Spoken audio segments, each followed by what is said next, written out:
three stories to share with you, which I think embodies humanitarian engineering, or really the essence of what Engineers Without Borders is all about.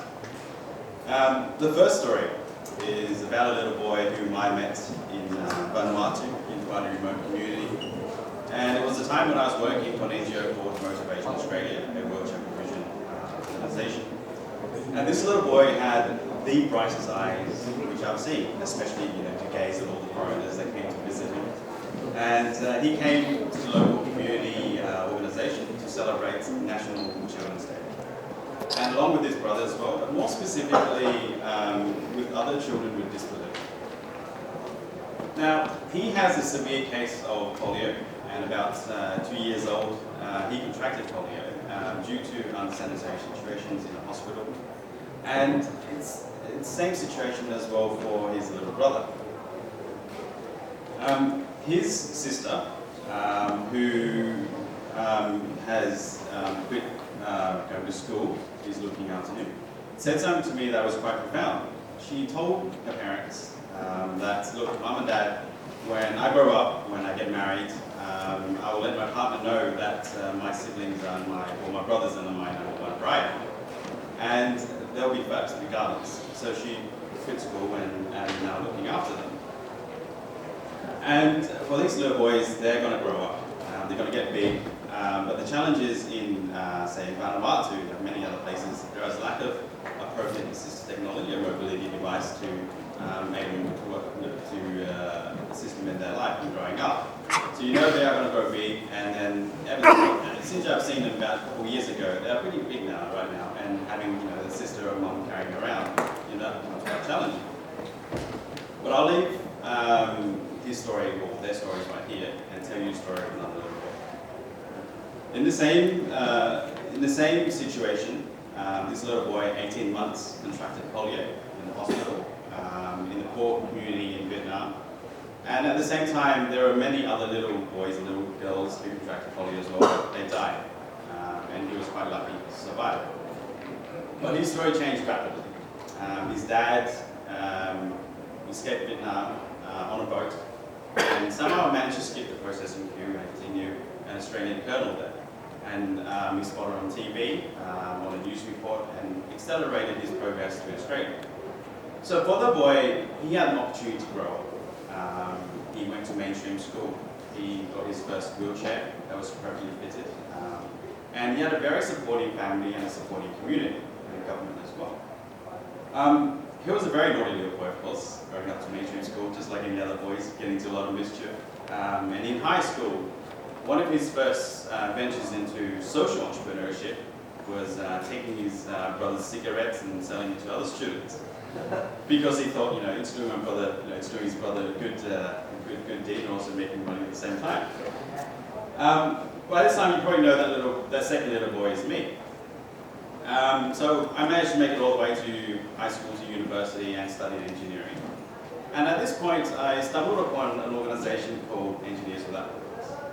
And I found this is something which I was really resonating with, because I was using my engineering skills, applying to a real world problem, and also using my lived experience of disability to tackle the challenges of disability around the world. And I've been to many, many places through my work with international development, and my work has been targeting on addressing the most basic human rights for people with disabilities, such as access to water, sanitation, and hygiene. And I've worked in Solomon Islands, and in regional countries around Australia, Pacific Islands, etc. And we worked on challenges that are, the biggest challenges that are faced by people with disabilities, and also the cause of disability. And one of that cause in the Pacific Islands, besides accidents and whatnot, is around diabetes. Before I go into another story, this is a picture of me going up a cliffside in Timor-Leste, and this captures a moment where the person at the back has just slipped. So I was on the side of a cliff, and at this moment I couldn't really say any bad words because in another language which nobody understood me anyway, so there's really no. But I made it back to Australia quite fine. So going back to the challenges that are faced by people with disabilities in developed countries, especially in Pacific Islands, there's a severe case of diabetes which happens. So this brings me on to the story, the third and final story of this gentleman who I met. His name is David. And I was there in Solomon Islands with my now colleague, for what I do, on a wheelchair, on a peer-to-peer training camp to provide life skill training for other people with disabilities. Even the simple things as, here's what your situation is. You have a spinal cord injury, you have diabetes. People didn't know about that. There was a lack of education. Now, David has a severe case of diabetes, a very progressive stage. So in the picture you've already seen, he's already had 2 legs amputated. He's losing the sensation in his hands and losing his vision. But I was his roommate, and he is the most positive person who I know. Has such an amazing positive outlook. And he told me the story of his life, and he had a nickname. His nickname was Solomon Thunder. So he used to be a boxer, a big guy. I was, showcasing my guns against his guns, and he's a lot bigger than I am. So, and I was lucky enough to meet him at his home. He had his little daughters hanging off from his chair. So he's the loveliest person. But recently, I heard news of David, and it's quite distressing news. So I got told that not that last year he had to have another limb amputated. So he lost another arm. For a wheelchair user, this makes it even more challenging.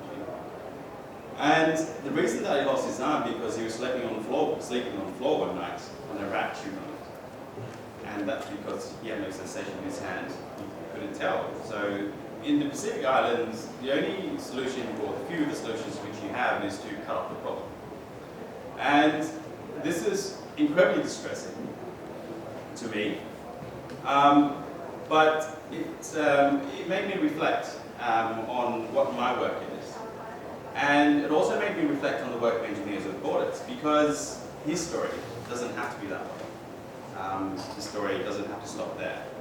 And for us, humanitarian engineers, Engineers Without Borders, we have the capacity and the capability to create that change, to create the environment, to build the environment, and to provide education for people who really need it most.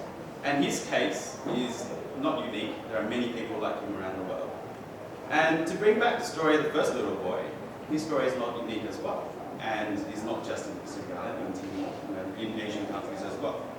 And for us, for the first little boy, this is an opportunity for you guys to get involved with Engineers Without Borders, is to write his story, to change it in part, and to provide him the opportunity which I've had to really develop and learn engineering or whatnot, and really to contribute to make the world an improved, better place.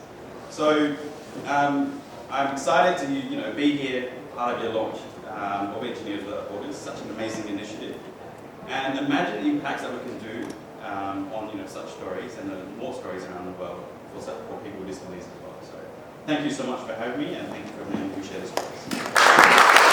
Thank you for the show, your personal stories. Thank you so much for sharing them with us this afternoon.